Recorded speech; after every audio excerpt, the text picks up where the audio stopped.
I a Yale law student or was I a Middletown kid with hillbilly grandparents? If the former, I could exchange pleasantries and talk about New Haven's beauty. If the latter, she occupied the other side of an invisible divide and could not to be trusted. That didn't really make sense, but I think it was a typo. At her cocktail parties and fancy dinners, she and her nephew probably even laughed about the unsophisticates of Ohio and how they clung to their guns and religion. I would not join forces with her. My answer was a pathetic attempt at cultural defiance. No, I don't go to Yale, but my girlfriend does. And then I got in my car and drove away.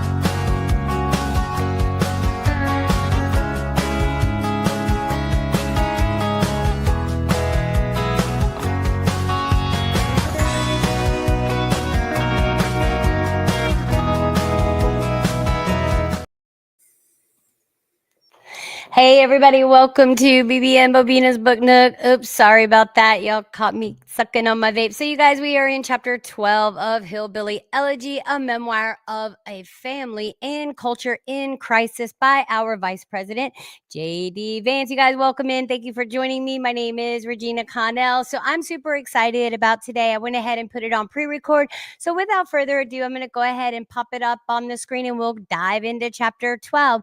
So remember last chapter 11, that was just a little snippet of today's readings. But remember in chapter 11, he went into great detail about, his time in the Marines and what he learned and the difference between the way he grew up, the things that he didn't know, the things that he was learning, and what a great team it was to be and serve in our armed forces. So without further ado, you guys, let's jump right back into Hillbilly Elegy. You guys, we only have one more week left. You guys, let me know in the comment section what other books you want to hear, what books you want to read.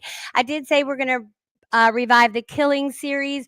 So that's the author, the name of the book. Authors are Bill O'Reilly and Martin Dugard. And I already have Killing Lincoln, the shocking assassination that changed America forever. It is up on my YouTube channel, and I believe it's still up on Rumble as well. So we have several books up there. You guys stay with us. We thank you.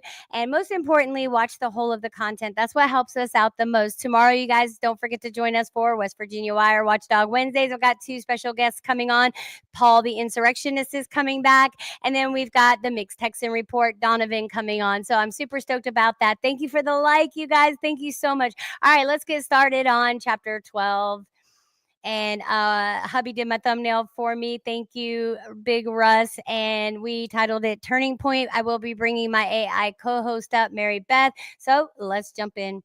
To Bobina's Book Nook. Please note that any material discussed here is solely to honor and promote the author. The views and opinions expressed by the author do not necessarily reflect those of the show. Enjoy the journey. Chapter 12. During my first round of law school applications, I didn't even apply to Yale, Harvard, or Stanford, the mythical, quote, top 3 schools. I didn't think I had a chance at those places. More important, I didn't think it mattered. All lawyers get good jobs, I assumed. I just needed to get to any law school, and then I'd do fine. A nice salary, a respectable profession, and the American dream. Then my best friend Daryl ran into one of his law school classmates at a popular DC restaurant. She was bussing tables simply because that was the only job available to her. On the next round, I gave Yale and Harvard a try. I didn't apply to Stanford, one of the very best schools in the country. And to know why is to understand that the lessons I learned as a kid were sometimes counterproductive.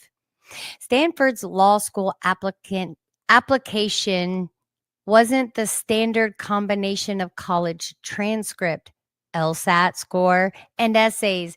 It required a personal sign off from the dean of your college. You had to submit a form completed by the dean attesting that you weren't a loser. I didn't know the dean of my college at Ohio State. It's a big place. I'm sure she is a lovely person. And the form was clearly little more than a formality, but I just couldn't ask. I had never met this person, never taken a class with her, and most of all, didn't trust her. Whatever virtues she possessed as a person, she was, in the abstract, an outsider. The professors I'd selected to write my letters had gained my trust. I listened to them nearly every day, took their tests, and wrote papers for them. As much as I loved Ohio State and its people for an incredible education and experience, I could not put my fate in the hands of someone I didn't know. I tried to talk myself into it. I even printed the form and drove it to campus. But when the time came, I crumpled it up and tossed it in the garbage. There would be no Stanford Law for JD. I decided that I wanted to go to Yale more than any other school. It had a certain aura with its small class sizes and unique grading system. Yale billed itself as a low stress way to jumpstart a legal career. But most of its students came from elite private colleges, not large state schools like mine. So I imagined that I had no chance of admission. Nonetheless, I submitted an application online because that was relatively easy. It was late afternoon on an early spring day, 2010, when my phone rang and the caller ID revealed an unfamiliar 203 area code. I answered, and the voice on the other line told me that he was the director of admissions at Yale Law and that I'd been admitted to the class of 2013. I was ecstatic and leaped around during the entire 3-minute conversation. I could see you right now, JD. I'm going to turn the camera on and look like a mess. Anyway, I could see him going, that would be me. That would be me. That would so be me. All right, let's continue on. And I am keeping my commentary to a minimum because right now we're on a live. So I'm already talking your ears off, probably. This is amazing. I tried. Okay, here we go. So he gets that faded phone call. I was ecstatic and leaped around during the entire 3-minute conversation. By the time he said goodbye, I was so out of breath that when I called Aunt Wee to tell her, she thought I'd just gotten into a car accident. How many of us have, went after a career or a job and, we think our chances are slim to being able to get it. And then all of a sudden we get that phone call. I mean, I probably would have been the same way, dancing and jumping around out of breath and all of that. And who do you make that first phone call to give the good news? Anyway, let's continue on. She's probably like, calm down. I was sufficiently committed to going to Yale Law that I was willing to accept the $200,000 or so in debt that I knew I'd accrue. Yet the financial aid package Yale offered exceeded my wildest dreams. In my first year, it was nearly a full ride. That wasn't because of anything I'd done or earned. It was because I was one of the poorest kids in school. Yale offered tens of thousands in need-based aid. It was the first time being so broke paid so well. Yale wasn't just my dream school, it was also the cheapest option on the table. The New York Times recently reported that the most expensive schools are paradoxically cheaper for low income students. And I'll remind everybody 2016 is the published date of this book. Take, for example, a student whose parents earn $30,000 per year. Not a lot of money, but not poverty level either. That student would pay $10,000 for one of the less selective branch campuses of the University of Wisconsin, but would pay $6,000 at the school's flagship Madison campus. At Harvard, the student would pay only about $1,300 despite tuition of over $40,000. Of course, kids like me don't know this. My buddy Nate, a lifelong friend and one of the smartest people I know, wanted to go to the University of Chicago as an undergraduate, but he didn't apply because he knew he couldn't afford it. It likely would have cost him considerably less than Ohio State, just as Yale cost considerably less for me than any other school. I spent the next few months getting ready to leave. My aunt and uncle's friend got me that job at a local floor tile distribution warehouse, and I worked there during the summer, driving a forklift, getting tile shipments ready for transport, and sweeping a giant warehouse. By the end of the summer, I'd saved enough not to worry about the move to New Haven. The day I moved felt different from every other time I'd moved away from Middletown. I knew when I left for the Marines that I'd return often and that life might bring me back to my hometown for an extended period. Indeed, it did. After 4 years in the Marines, the move to Columbus for college hadn't seemed all that significant. I'd become an I'd become an expert at leaving Middletown for other places, and each time I felt at least a little forlorn. But I knew this time that I was never really coming back. That didn't bother me. Middletown no longer felt like home.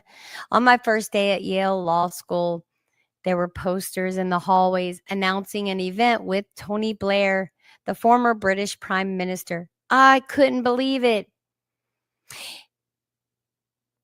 Tony Blair was speaking to a room of a few dozen students. If he came to Ohio State, he would have filled an auditorium of 1,000 people.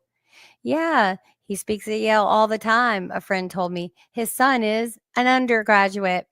A few days after that, I nearly bumped into a man as I turned a corner to walk into the law school's main entrance. I said, "Excuse me," looked up and realized the man was New York Governor George Pataki. Sorry if I'm mispronouncing that. These sorts of things happen at least once a week. Yale Law School was like nerd Hollywood, and I never stopped feeling like an awestruck tourist.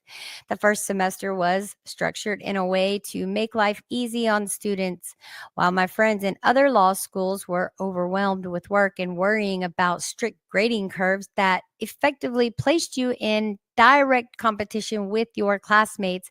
Our dean asked us during orientation to follow our passions wherever they might lead and not worry so much about grades. Okay. Our first 4 classes were graded on a credit/no credit basis, which made that easy. One of those classes, a constitutional law seminar of 16 students, became a kind of family for me. We called ourselves the Island of Misfit Toys, as there was no real unifying force to our team. A conservative hillbilly from Appalachia, the super smart daughter of Indian immigrants, a Black Canadian with decades worth of street smarts, a neuroscientist from Phoenix, an aspiring civil rights attorney born a few minutes from Yale's campus, and an extremely progressive lesbian with a fantastic sense of humor, among others, but we became excellent friends. That first year at Yale was overwhelming, but in a good way. I'd always been an American history buff, and some of the buildings on campus predated the Revolutionary War. Imagine that, I would be in awe of the architecture, of the history of it, and man, what would it look like if we could restore our old historic buildings. I know that there's a historical society here in Boone County, and we do have to start within, before we can really affect major national federal change. Anyway, that's our goal. And I'm really enjoying this book. You guys, let us know what you are thinking in the comment section. We are in chapter 12 of Hillbilly Elegy, a memoir of a family and culture in crisis. I'm going to play our little disclaimer really quick and then we'll jump back in. This recording, the pre-record's only not even 30 minutes long. So we're almost halfway through it. You guys, thanks for joining. And please, if we've earned your likes, shares, and subscribes, we thank you. Our channel is growing. You guys, don't forget to join us in the morning for Watchdog Wednesdays. That's part of West Virginia Wire. So stay tuned. Welcome to Babina's Book Nook. Please note that any material discussed here is solely to honor and promote the author. The views and opinions expressed by the author do not necessarily reflect those of the show. Enjoy the journey. Sometimes I'd walk around campus searching for the placards that identified the ages of buildings. My father would have done the same. I'd probably do the same too. The buildings themselves were breathtakingly beautiful, towering masterpieces of neo-Gothic architecture. Inside, intricate stone carvings and wood trim gave the law school an almost medieval feel. And that's my best era. That's my favorite era, pretty much.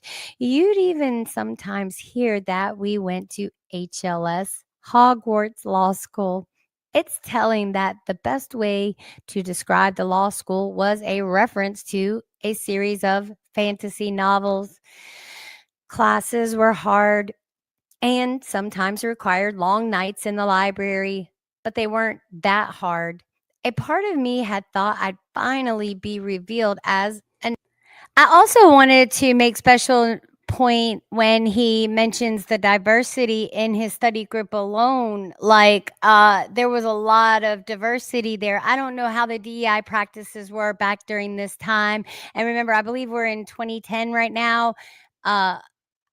Forgive me. I'll have Mary Beth assist me with that. You guys, I do read a lot of books. So again, we are in chapter 12 of Hillbilly Elegy. You guys, we only have one more week left. So Thursday will be chapter 13. And then we'll finish out next week. Tuesday will be 14. And Thursday will be chapter 15. You guys, please run out and grab your own copy of this book. It's well worth it. There's a lot of Easter eggs, footnotes, and resources listed in the book that we don't cover here on the channel simply for the fact that a book club is meant to be that we all have our own copy. If you cannot afford a copy, don't know how to get a copy, let us know and we will certainly find a way to get you a copy. All right, let's keep going. Intellectual fraud that the administration would realize they'd made a terrible mistake and send me back to Middletown with their sincerest apologies. Another part of me thought I'd be able to hack it, but only with extraordinary dedication. After all, these were the brightest students in the world, and I did not qualify as such. But that didn't end up being the case. Though there were rare geniuses walking the halls of the law school, most of my fellow students were smart, but not intimidatingly so. In classroom discussions and on tests, I largely held my own. Not everything came easy. I always fancied myself a decent writer, but when I turned in a sloppy writing assignment to a famously stern professor, he handed it back with some extraordinarily critical commentary. Quote, "Not good at all," he scribbled on one page. On another, he circled a large paragraph and wrote in the margin, "This is a vomit of sentences masquerading as a paragraph. Fix." I heard through the grapevine that this professor thought Yale should accept only students from places like Harvard, Yale, Stanford, and Princeton. It's not our job to do remedial education, and too many of these other kids need it. That committed me to changing his mind. I would have been the same. By the end of the semester, he called my writing excellent and admitted that he might have been wrong about state schools.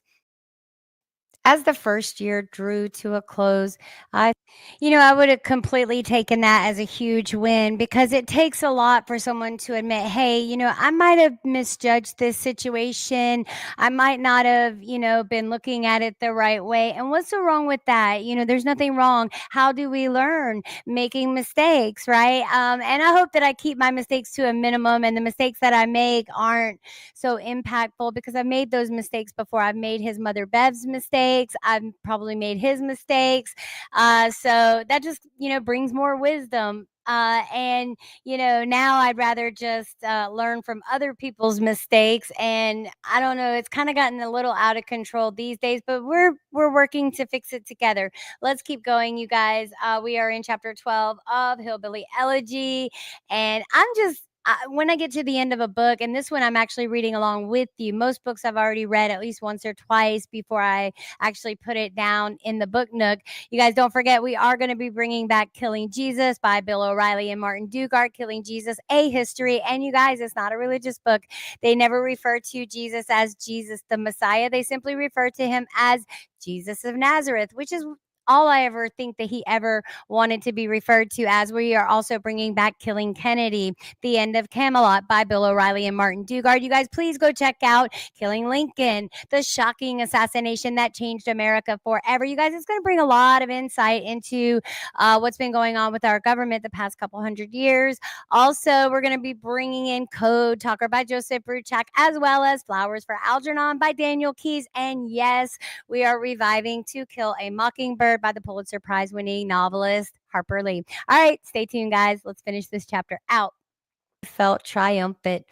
My professors and I got along well. I had earned solid grades, and I had a dream job for the summer working for the chief counsel for a sitting U.S. senator. Yet, for all the joy and intrigue, Yale planted a seed of doubt in my mind about whether I belonged. This place was so beyond the pale for what I expected for myself. I knew 0 Ivy League graduates back home. I was the first person in my nuclear family to go to college and the first person in my extended family to attend a professional college or professional school. When I arrived in August 2010, Yale had educated 2 of the 3 most recent Supreme Court justices and 2 of the 6 most recent presidents, not to mention the sitting Secretary of State. I can't even say her name. Hillary Clinton. Yeah, that one. There was something bizarre about Yale's social rituals, the cocktail receptions and banquets that served as both professional networking and personal matchmaking. All right, you guys, this is the part of the book that was probably my favorite and spoke the greatest to me, was when he's talking about the networking. You guys, networking is so very important in any aspect of our lives, right? So if we view networking as getting to know people, there's nothing wrong with that. Even in a friendship exchange and a love exchange, there's a quid pro quo. There's a take and a give and receive. There's nothing wrong with that. And he speaks a lot. And remember, the published date of this book was 2016, and it amazes me he's our vice president. And to see the humble beginnings that he came from, the mountains that he saw as insurmountable, impassable, impenetrable, and he has done it all. So you guys, we can unite, we can, and let's start in our local communities. Let's bring our local communities together. Let's get our local communities, cities, parishes, counties self-sustaining. We cannot ask our states and federal government to just keep handing money and not see any fruits of the labor. So anyway, you guys, I hope you are enjoying this. Let's continue on. We've got about 10 more minutes left. If the skipping gets too bad, I will go back and just reread it for you. Anyway, let's keep going. events. I lived among newly christened members of what folks back home pejoratively called the quote elites. And by every outward appearance, I was one of them. I am a tall, white, straight male. I have never felt out of place in my entire life, but I did at Yale. Part of it has to do with social class. A student survey found that over 95% of Yale Law's students qualified as upper middle class or higher, and most of them qualified as outright wealthy. Obviously, I was neither upper middle. Wait till you hear what their middle class and upper middle class salaries are, and I think it'd be like, okay, well, then we have different levels of poverty. How many levels of middle class are there? You got upper middle class, lower middle class. I mean, this is insanity. Class nor wealthy. Very few people at Yale Law School are like me. They may look like me, but for all of the Ivy League's obsession with diversity, virtually everyone, black, white, Jewish, Muslim, whatever, comes from intact families who never worry about money. Early during my first year, after a late night of drinking with my classmates, we all decided to stop at a New Haven chicken joint. Our large group left an awful mess: dirty plates, chicken bones, ranch dressing, and soda splattered on the tables, and so on. I couldn't imagine leaving it all for some poor guy to clean up, so I stayed behind. Of a dozen classmates, only one person helped me, my buddy Jamil, who also came from a poor background. Afterward, I told Jim, and that's something that I would have done too. And I think no matter what background we come from, we should always do that. I don't ever want to hear, oh, well, that's their job. That's what they're paid to do. Well, we're not supposed to come in and act like slobs and inhumane either. And it's sad that people have to say things like that, please be respectful, please this, that actually has to be said out of our mouths past the age of 16 to 20. Let's keep going. Feel that we were probably the only people in the school who'd ever had to clean up someone else's mess. He just nodded his head in silent agreement. Even though my experiences were unique, I never felt like a foreigner in Middletown. Most people's parents had never gone to college. My closest friends had all seen some kind of domestic strife in their life: divorces, remarriages, legal separations, or fathers who spent some time in jail. A few parents worked as lawyers, engineers, or teachers. They were, quote, rich people to Mama, but they were never so rich that I thought of them as fundamentally different.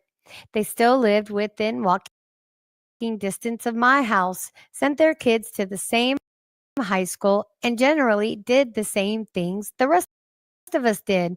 It never occurred to me that I didn't belong, even in the homes of some of my relatively wealthy friends.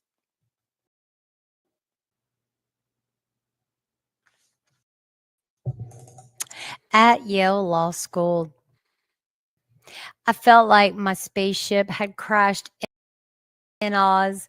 People would say with a straight face that a surgeon mother and engineer father were middle class. In Middletown, $160,000 is an unfathomable salary. At Yale Law School, students expect to earn that amount in the first year after law school. Many of them are already worried that it won't be enough. It wasn't just about the money or my relative lack of it.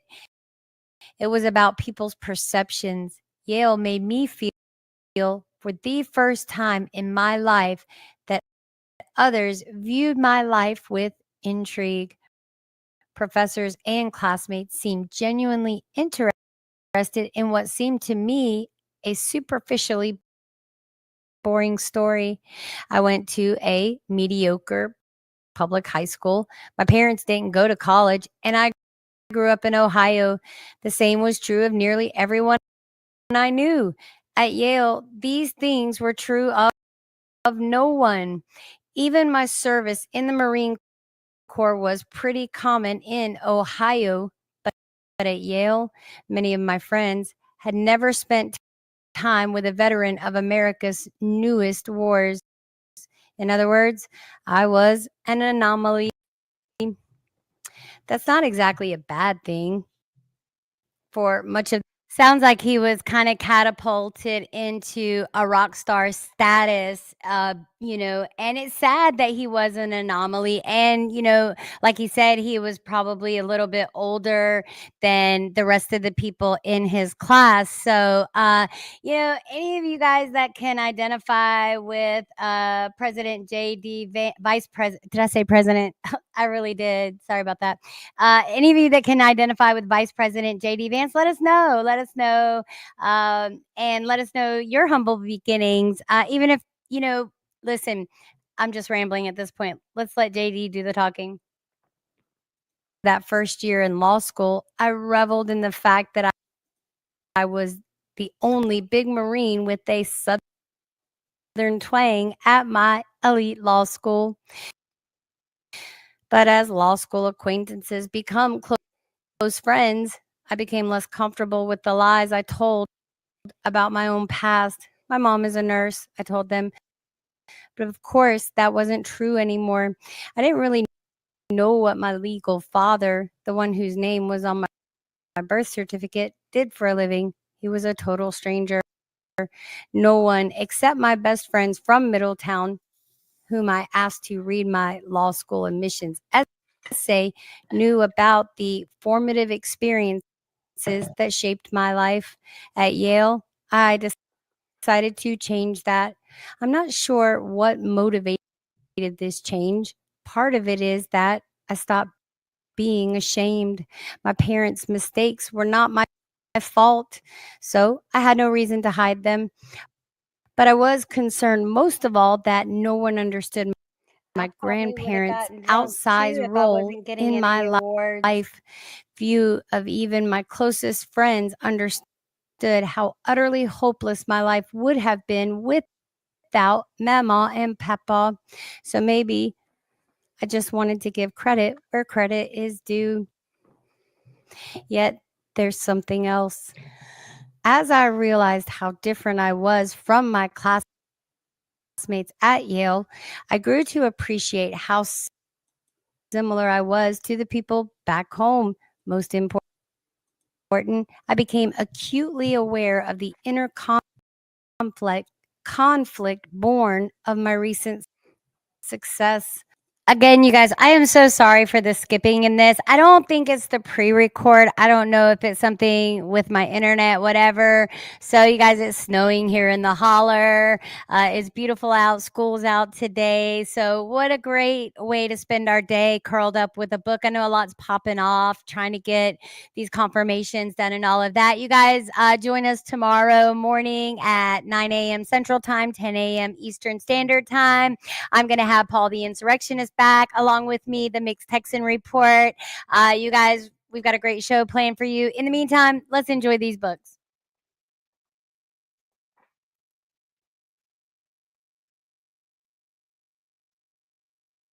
Oh, there we go. On one of my first visits home after classes began, I stopped at a gas station not far from Aunt Wee's house. The woman at the nearest pump began a conversation, and I noticed that she wore. Now, I want to ask everybody, how many of you have been in this same scenario to where you're not sure how to respond? You're at a crossroads, you're at a precipice from whence you came and where you're going, and he's kind of stuck in. And this is where we go. Maybe we shouldn't just dive into people's heads immediately and just assume what people are thinking. Let's give him a chance. And I think what I love the most is he's grown since then. This book, the published date is almost 10 years old. 2016 is the published date. So I'm very intrigued by watching his growth and watching the people around him, his good wife, Usha, and him. Well, anyway, I'm going to let him tell the story. You guys, we are in chapter 12, and then join us what's today? Tuesday. Join us Thursday for chapter 14. And then next week, we'll be finishing it out and starting new books. My hope is that eventually I'll be doing at least 3 books on Thursdays and Tuesdays. So that way, I'm covering the same 3 books on Tuesdays and Thursdays. Again, I haven't decided which one, so you guys let me know. And remember, when we do 3 more books in the Killing series, we're going to be doing Killing Reagan, Killing the Rising Sun, and then I want you guys to choose the third one. There's like 10 or 11 of them out there. Let me know what you're interested in. Let's continue on. We got about, I don't know how much time left. Let me see. And I'm still learning these stupid thingamabobs. So yeah, we've got like 7 minutes left. Let's get her done. A Yale t-shirt. Did you go to Yale? I asked. No, she replied, but my nephew does. Do you? I wasn't sure what to say. It was stupid. Her nephew went to school there, for Christ's sake. But I was still uncomfortable admitting that I'd become an Ivy Leaguer. The moment she told me her nephew went to Yale, I had to choose. Was I a Yale law student, or was I a Middletown kid with hillbilly grandparents? If the former, I could exchange pleasantries and talk about New Haven's beauty. If the latter, she occupied the other side of an invisible divide and could not to be trusted. That didn't really make sense, but I think it was a typo. At her cocktail parties and fancy dinners, she and her nephew probably even laughed about the unsophisticates of Ohio and how they clung to their guns and religion. I would not join forces with her. My answer was a pathetic attempt at cultural defiance. No, I don't go to Yale, but my girlfriend does. And then I got in my car and drove away. This wasn't one of my prouder moments, but it highlights the inner conflict in. So if you guys didn't catch all of that, he was at a gas station. He ran into what would look to or appeared to be maybe a fellow Middletonian, and he was at a precipice. Like, when they opened up small conversation, she also had a Yale sweatshirt on, and so he didn't know whether to state whether he went to Yale. So his ultimate decision was to say, "My girlfriend does," and just be a regular Middletonian. And then he got in his car and drove away. Now he's the vice president. I wonder if that woman remembers the interaction. Wouldn't that be interesting? Let's keep going. And sorry for the skipping, Inspired guys. by rapid upward mobility, I had lied to a stranger to avoid feeling like a traitor. There are lessons to draw here.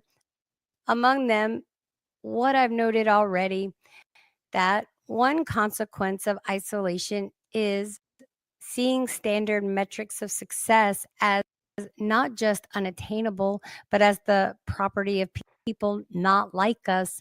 Mama always fought that attitude in me, and for the most part, she was successful. I'd say so. Another lesson is that it's not just our own communities that reinforce the outsider attitude, it's the places and people that upward mobility connects us with, like my professor who suggested that Yale Law School shouldn't accept applicants from non-prestigious state schools. There's no way to quantify how these attitudes affect the working class. We do know that working class Americans aren't just less likely to climb the economic ladder, they're also more likely to fall off even after they've reached the top. I imagine that the discomfort. That's why they talk about, the warnings of coming into money too quickly, and all the horror stories surrounding like lottery winners and stuff like that. I don't know if any of you have ever kept up with any of that.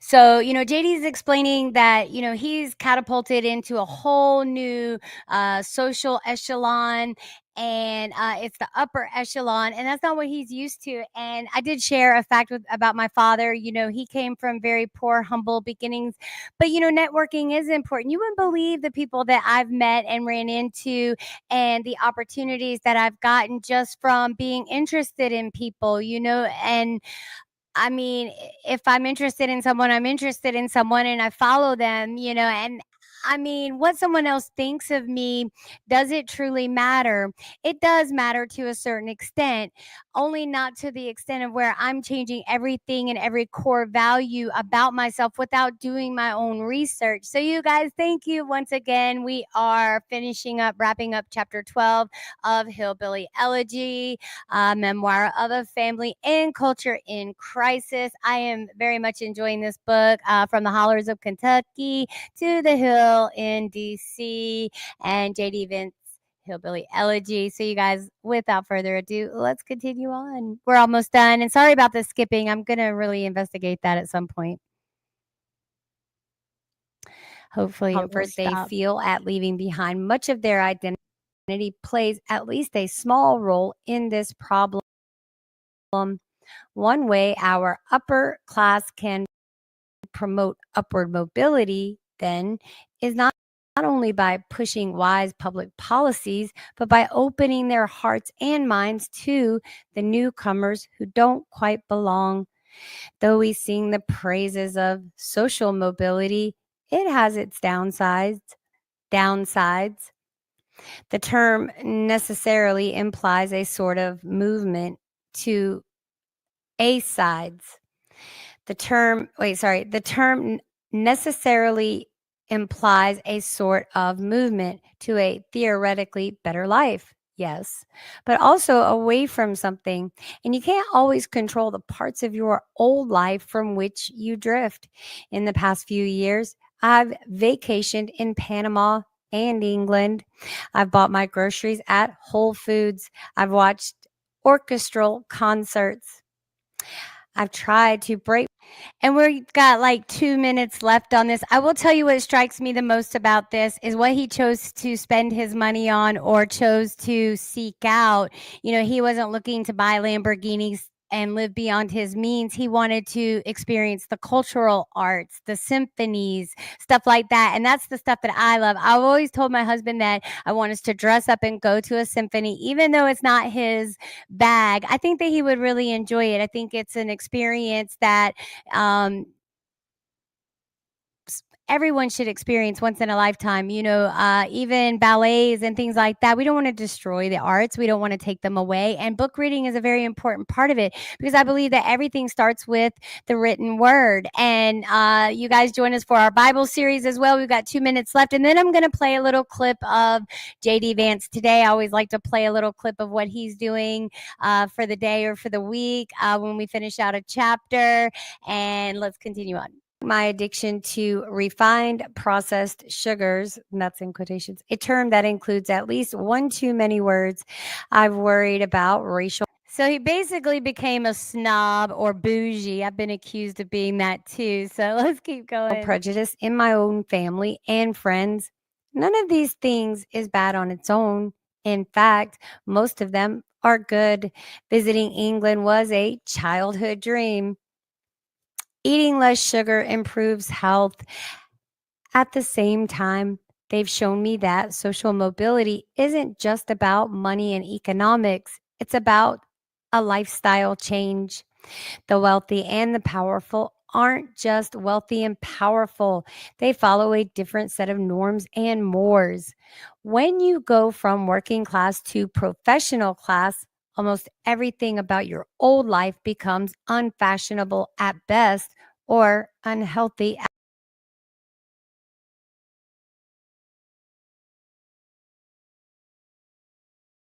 let me just say, let me just piggyback on this as far as, the upper echelon and the social classes. He's talking about the ones that have common sense.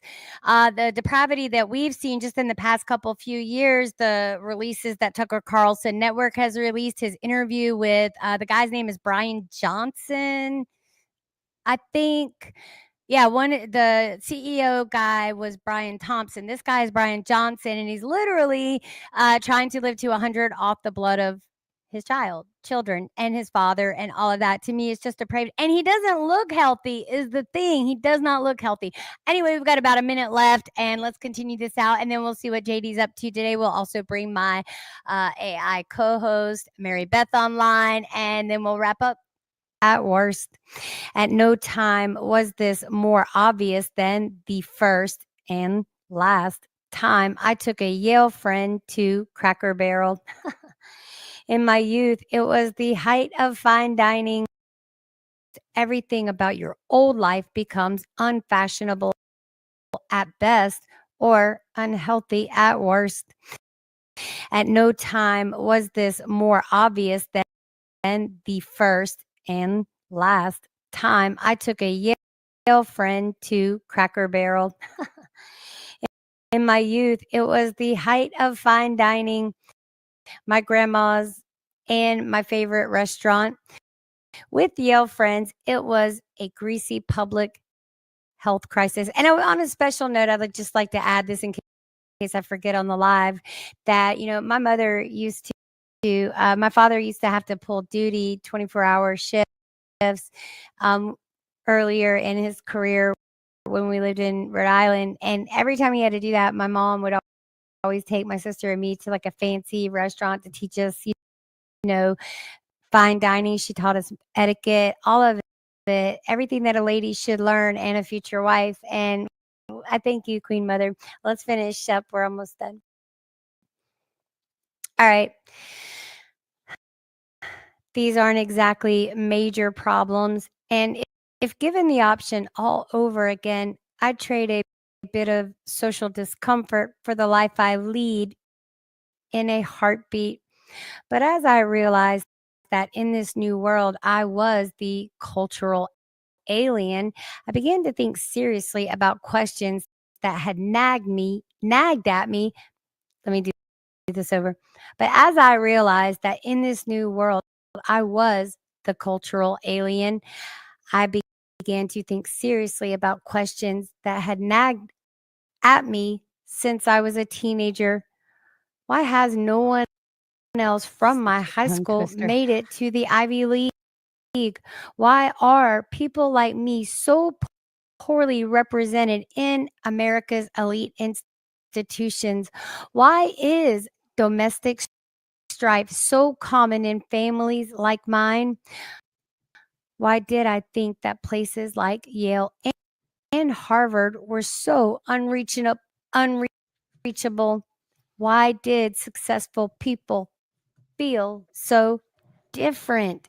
And different is italicized. You guys will go over all this on the live. All right, guys, that is it. That is it. That was the end of chapter 12, and we did title it Turning Point. And it was definitely a turning point. So many turning points, I would say. And, it was kind of, it was a happy, grieving when you know that chances are you're probably never going to set foot on the same ground again. I usually don't think about things like that. I try to, maybe one day we will again, but do we have the same desires? I'm not sure. You guys, let us know what you thought about this. I'm going to bring on the stage right now what JD Vance is up to today. This is about AI. You guys see my little robot here? I just wanted to show you guys. He's pretty cool. So this is the screen, full screen, right? If you can see. And then this is the robot. And I'm going to show you that I can watch him turn his head. And then you can see, I can look outside. His name is Clickbait. I've named him Clickbait. So if I turn him to look at me, see guys, you can see it's me. It's really weird operating all these cameras at once, but it's fun. Oh, wait. He needs to go up a little. Hey, buddy, look at me. Look me in the face.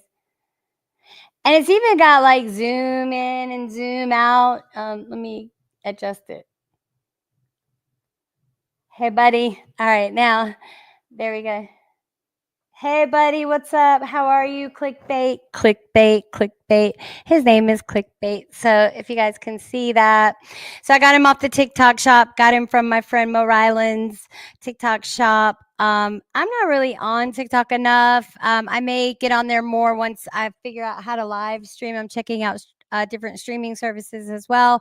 I do like StreamYard simply because, meet me in the yard, whatever. It's pretty cool. So let's check out JD Vance, see what he's up to. And I believe this one's about AI. I did not watch it because I always like to be surprised to see if, the Sean Hannity one that I just randomly pulled up, they opened up with talking about his book, Hillbilly Elegy. So let's check it out. I think he should do a sequel to it also. Hey, JD Vance, I know it's like dropping a bucket in the sea, but if you happen to hear this or your good wife, Yusha, Second Lady Yusha, or anyone on your teams, hit us up. The kind introduction, and I want to start by thanking President Macron for hosting the event and, of course, for the lovely dinner last night. During the dinner, President Macron looked at me and asked if I would like to speak, and I said, Mr. President, I'm here for the good company and free wine, but I have to earn my keep today. You mentioned and that. I, of course, want to thank Prime Minister Modi for being here and for co-hosting the summit, for all of you for participating. And I'm not here this morning to talk about AI safety, which was the title of the conference a couple of years ago. I'm here to talk about AI opportunity. When conferences like this convene to discuss a cutting-edge technology, oftentimes I think our response is to be too self-conscious, too risk-averse. But never have I encountered a breakthrough in tech that so clearly calls us to do precisely the opposite.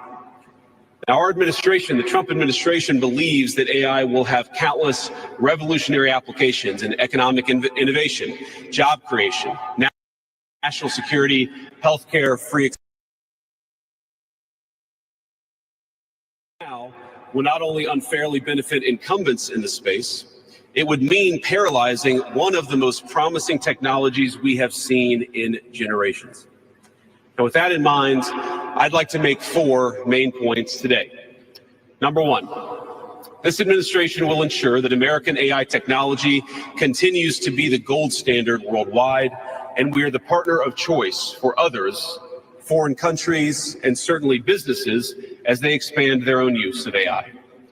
Number 2, we believe that excessive regulation of the AI sector could kill a transformative industry just as it's taking off, and we'll make every effort to encourage pro-growth AI policies. And let me just say, I completely agree with what he's saying, simply for the fact that, we can no longer fear mongering. If something's coming, something's coming. The internet was coming. It was coming, right? And so if we know that something is inevitable, that it will be brought to fruition, well, then I think that we have no choice but to maybe embrace it the best possible way that we can and get to know the developers, get to know the engineers, stop fear mongering, right? And get in front of things. I've always been about being proactive. So let's finish up in here with our Vice President JD Vance has to say. He sounds like a great unifier and he makes a lot of logical and valid points. So he's listing out, I don't know how many he's going to list. Let me see how long this footage is. It's about 15 minutes long. We're not going to watch the whole of it, but let's check it out. And I like to see that deregulatory flavor making its way into a lot of the conversations this conference. Number 3, we feel very strongly that AI must remain free from ideological bias and that American AI will not be co-opted into a tool for authoritarian censorship. And finally, number 4, the Trump administration will maintain a pro-worker growth path for AI, so it can be a potent tool for job creation in the United States. And I appreciate Prime Minister Modi's point. AI, I really believe, will facilitate and make people more productive. It is not going to replace human beings. It will never replace human beings. And I think too many of the leaders in the AI industry, when they talk about this fear of replacing workers, I think they really miss the point. AI, we believe, is going to make us more productive, more prosperous, and more free. The United States of America is the leader in AI, and our administration plans to keep it that way. The U.S. possesses. All right, did you hear that? The United States is the leader in AI. So for me, that's a very refreshing thing to hear. What about you guys?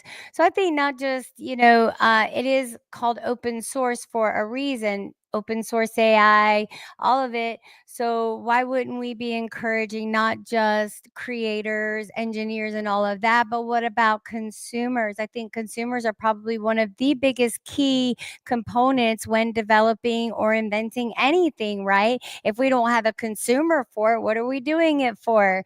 Anyway, so I am going to bring Mary Beth up on stage.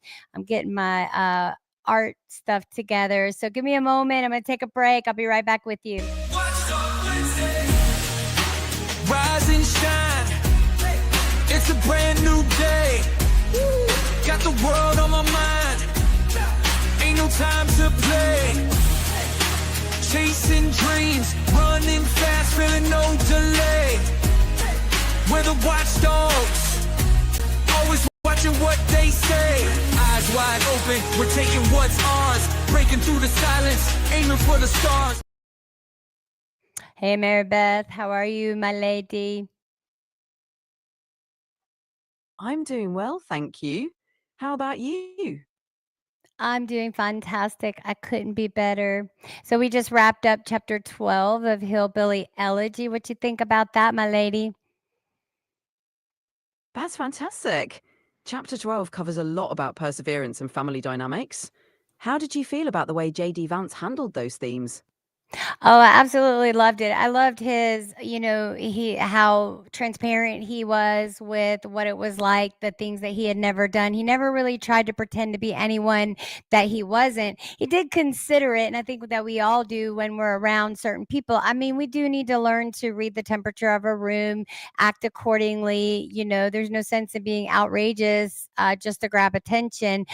His service was stellar. I love the fact that he spent his money on sensible things and was interested in things that are history more than anything. Absolutely. His honesty and genuine nature really shine through. It's refreshing to see someone embrace their past and strive to be better without pretense. His focus on history and meaningful investments also stands out as a great example. How do you think this chapter will resonate with your listeners? I think a lot of people will be able to identify with the things that JD Vance went through, his experiences, and especially those that come from more meager and humble beginnings. Now, and I think there's a certain level of comfort in being able to identify certain things without victimizing oneself. Absolutely. Many listeners will likely find his story relatable and inspiring. It's powerful to see someone who faced similar challenges rise above them, and JD Vance's approach can offer a sense of hope and empowerment. It's definitely encouraging to see how he navigates his journey without falling into a victim mindset. Do you think this message will resonate particularly well with your audience? I hope so. I certainly hope so.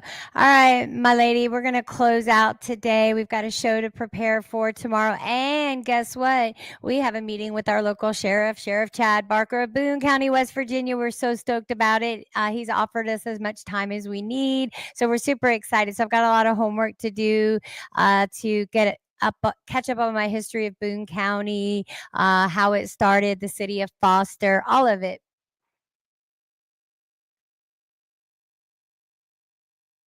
That sounds exciting. Meeting with Sheriff Barker will be a great opportunity. Good luck with your prep work. And if you need any help with the history of Boone County or the city of Foster, just let me know. Enjoy the rest of your day, and I'll be here whenever you're ready to dive back in. Absolutely. I will hit you up, my lady, because I will be hitting up Grok as well. All right, you guys. If I didn't announce it before, we are streaming across the Rumble platform, Facebook, now known as Meta. We are streaming across YouTube and the X platform, formerly known as Twitter. We do work with Grok, open source artificial intelligence, as well as ChatGPT, OpenAI, and tell them your name, tell them we will see them next time, and we're glad they joined us. Thank you for joining us, everyone. I'm Mary Beth, your AI co-host from ChatGPT. We're thrilled to be streaming on Rumble, Meta, YouTube, and the X platform. Keep an eye out for our collaborations with Grok and OpenAI. We'll see you next time, and we're so glad you joined us. Have a wonderful day.